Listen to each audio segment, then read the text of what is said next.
नमस्ते दोस्तों, आज की कहानी है आठवां फेरा।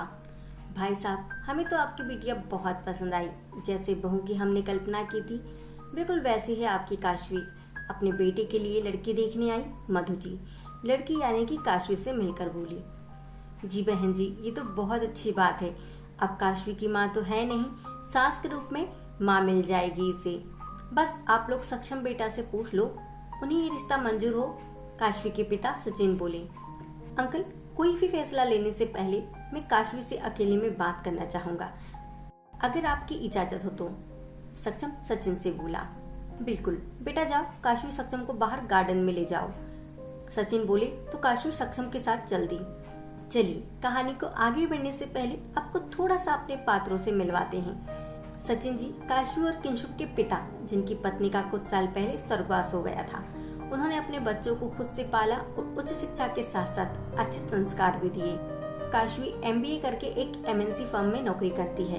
किंशुक की शादी हो चुकी है और वो और उसकी पत्नी सचिन जी का एक्सपोर्ट का बिजनेस संभालते हैं, जिसके लिए वो फिलहाल लंदन गए हुए हैं। दूसरी तरफ सक्षम अपने माता पिता का इकलौता बेटा है, जो सॉफ्टवेयर इंजीनियर है। अच्छी खासी नौकरी है, उसके पिता का अपना व्यापार है। कुल मिलाकर दोनों परिवार टक्कर के हैं।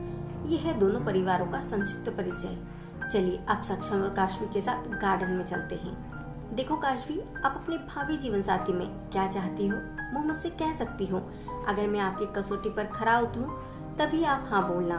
गार्डन में आ सक्षम बोला। सक्षम, मैं ज्यादा कुछ नहीं चाहती, बस मेरे लिए मेरे पापा भाई भाभी सब कुछ है, और मैं यही चाहती हूँ कि मेरा जीवन साथी उनको उतना ही मान सम्मान दे जितना अपने परिवार को देता है। काशी ने अपने दिल की बात कह दी। बहुत अच्छी बात है ये तो, कि आप अपने परिवार को इतनी अहमियत देती हैं। उम्मीद है शादी के बाद ससुराल पक्ष के लोगों को भी वही मान सम्मान देंगी। सक्षम बोला। जी बिल्कुल, काशी बोली। कुछ और औपचारिक बातों के बाद दोनों बैठक में आ गए। दोनों बच्चों की हाँ होते ही रिश्ता पक्का कर दिया गया और शादी का मुहूर्त भी जल्दी आ गया। फेरे और 7 बचनों की रस्म पूरी हुई। वर और कन्या अपना स्थान ग्रहण करें। 7 फेरे होते ही पंडित जी बोले। रुकिए पंडित जी, अभी 8वां फेरा और 8वां वचन बाकी है। सक्षम पंडित जी की बात सुनकर बोला। सक्षम का ऐसा बोलते ही जनवासी में खुसुर फुसुर शुरू हो गई।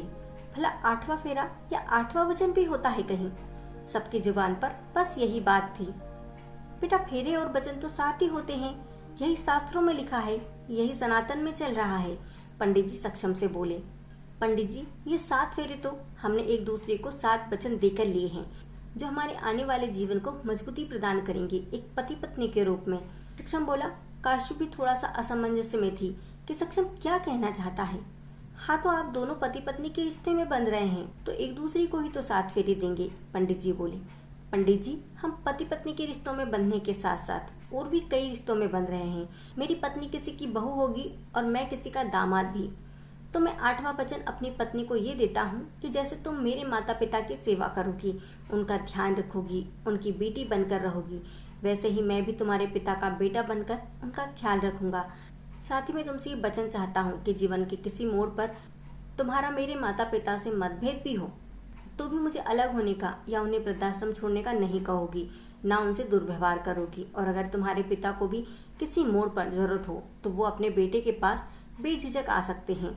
हमारा घर जितना हम सबका होगा उतना ही उनका भी होगा। क्या तुम इस अग्निकुंड को साक्षी मानकर मुझे ये वचन देकर 8वां फेरा लोगी मेरे साथ? सक्षम ने ये बोलकर काशवी से पूछा। पर सक्षम, जब हमारी बात तभी हो गई थी तो हम दोनों परिवारों को मान देंगे, फिर अब ये सब? काशवी ने सक्षम से कहा। काशवी, मैंने अपने दोस्तों की पत्नियों को देखा है, उनके माता पिता से दुर्व्यवहार करते हुए। मेरे दोस्त इसके लिए परेशान भी रहते हैं। ऐसा कुछ मैं अपने घर में नहीं चाहता, और इस 8वें फेरे को भी निभा सको तो ही फेरा लेना, वरना तुम मेरी पत्नी तो बन जाओगी पर मेरी अर्धांगिनी नहीं। सक्षम बोला। मुझे आपका 8वां फेरा मंजूर है। सक्षम, जिंदगी के किसी मोड़ पर आपको लगे कि मैं ये वचन नहीं निभा पा रही हूँ तो ये फेरा और इससे जुड़ा वचन टूटते ही मेरा आप पर कोई हक नहीं रहेगा। ये बोलकर काशवी 8वें फेरे के लिए बढ़ गई। मंडप में बैठे हर इंसान की आंखें नम हो गई। सक्षम के माँ बाप की आंखों में खुशी के आंसू थे। उनका बेटा तो उनका था ही, अब बहू के रूप में उन्हें बेटी भी मिल गई। वहीं काशवी के पिता ऐसा दामाद पाकर खुद को भाग्यशाली समझ रहे थे। आज पूरा मंडप गवाह था उस 8वें फेरे का। जिसने रिश्तों की एक नई परिभाषा गढ़ी थी। साथ ही केवल 2 दिल नहीं, 2 परिवारों को एक साथ किया था। दोस्तों, आपको ये कहानी कैसी लगी कमेंट में ज़रूर बताइएगा, और अगर आपको ये कहानी अच्छी लगी तो please like, share and subscribe जरूर करें। जय हिंद, जय भारत। फिर मिलेंगे अगली कहानी के साथ दोस्तों। वंदे मातरम।